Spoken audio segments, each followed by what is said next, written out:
Hi everyone, welcome to Bonnie Caroline Makes Cards.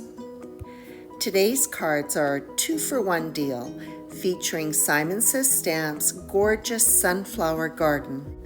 If you like to have some beautiful painting on an ink blended background but are not so fond of masking an intricate image, I have a great technique for you.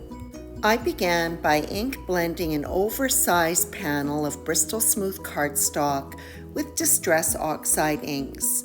I chose beautiful fall colors, wilted violet, candied apple, and carved pumpkin. After I applied anti-static powder to the panel, I stamped it with Versamark ink. This is a big stamp and I made sure to rub it really well to get a good impression. When I tilted the panel towards the light, I could see the Versamarked image.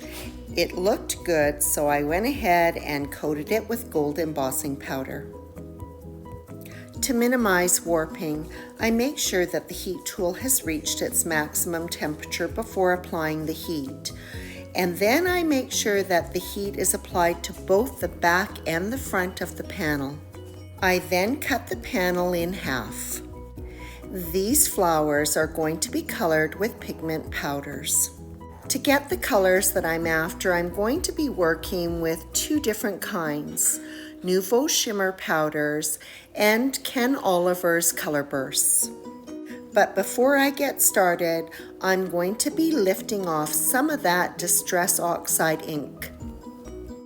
A fairly good amount of clean water is applied to the image. Paper toweling is placed on top to lift the water and with it some of that color. Although Bristol Smooth cardstock can withstand a certain amount of water, I don't want to leave it sitting too long, so I work in small sections applying the water and then lifting it up with the paper towel. Now to start working with those pigment powders. I'm going to begin by working with Nouveau Shimmer Powder Solar Flare on the sunflower petals. The petals are first painted with water, and then the powder is tapped on directly from the bottle onto the petals. A word of caution before you use this method of application. I first tested it by tapping out the powder onto paper towel. What I learned is that different powders tap out in different amounts, and so you do want to be careful. I use a wet brush on any of the powder that did not dissolve and to help move the color into the tips of the petals. Even though the powders are highly pigmented, that background color still shines through, creating a really pretty effect on those sunflowers. The Nouveau powders, unlike the color burst ones, have some shimmer in them. So you can see here I end up with a big pile of powder.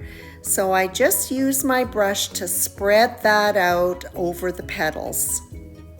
I use a clean dampened brush just to run it along those embossed lines to clean them. So that is a good example of the care that you have to take with these powders when you're applying them the way I'm doing it. If you don't care to use this method, you can always use a dry paintbrush to pick up the powder and drop it in. I've done it both ways. I just find tapping the powder on is quicker.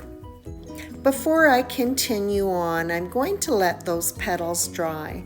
And while I'm doing that, I have some Green Parade shimmer powder in my palette. I use a wet, fine paintbrush to pick it up, and I'm just going to paint those stems. So now I'm going to move on to the leaves. For this panel, I'm going to be using a combination of Nouveau Shimmer Powders Falling Leaves with Color Burst Merlot. The Merlot is a deep wine red and so pigmented you have to just use a tiny bit of powder. I really love the combination of these 2 powders together.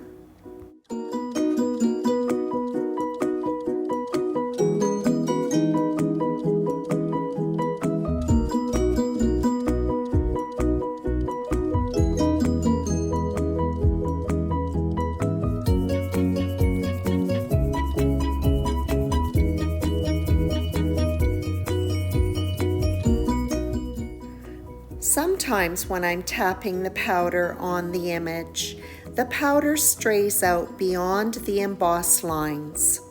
Because the powder is activated by water, that is not an issue. When that does happen, I just finish painting the wet area and then blow the loose powder off. More commonly, the powdered pigments are used to create backgrounds. I enjoy doing this also, but painting with them is just really satisfying. I love the richness of the colors, and when those powders are blended together, they are gorgeous. For the centers of the flowers, I'm going to start off with some Nouveau Shimmer Powder Golden Sparkle. This powder is gorgeous with its gold and touches of Merlot and some undertones of green. When the centers are dry, I want to add in some additional depth and texture, and so I introduce Color Burst Sepia.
On both of the panels, there are some little sprigs of tiny leaves, and for those ones, I just use a small paintbrush, picking up some Color Burst orange powder from my palette to paint them.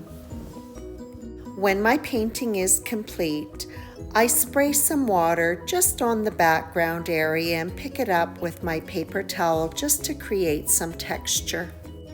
The panels go into a protective box and they are spattered with Distress Stained Brass. To help brighten up the panel a bit, I also spatter with some watered down gouache. And there's a peek at another card that I'm working on. After the spatter is completely dry, and I do find that the stain takes a little bit longer than the gouache, the panels are mounted on white sheet foam. Before I trim the foam down, I like to leave it under something quite heavy so that there's good contact between the cardstock and the foam. These slimline panels measure a little bit smaller than usual at 7¼ inches by 3 inches. They are being mounted on black cardstock that is just a little bit bigger for a narrow reveal. The card bases for these panels are made from Neenah Classic Crest 110-pound cardstock. They measure 7¾ inches by 3¾ inches. I'm using Tim Holtz sentiment label stickers for these cards. I love the retro feel of these. The lettering is raised just like it came out of a label maker. I like my sentiments to have some dimension to help them really pop off the card.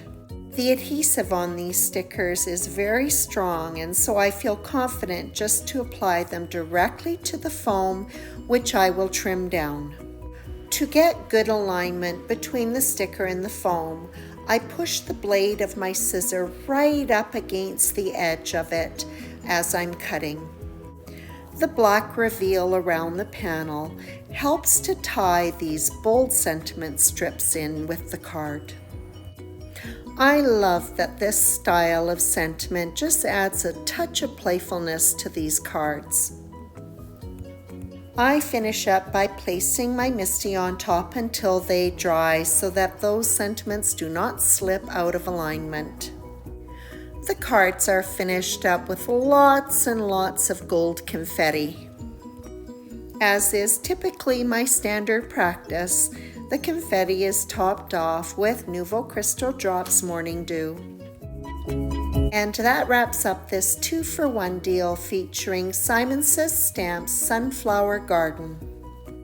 I love ink blending, but coloring over an image that has not been masked can often result in muddy colors. But who has the time to cut a mask for such an intricate image?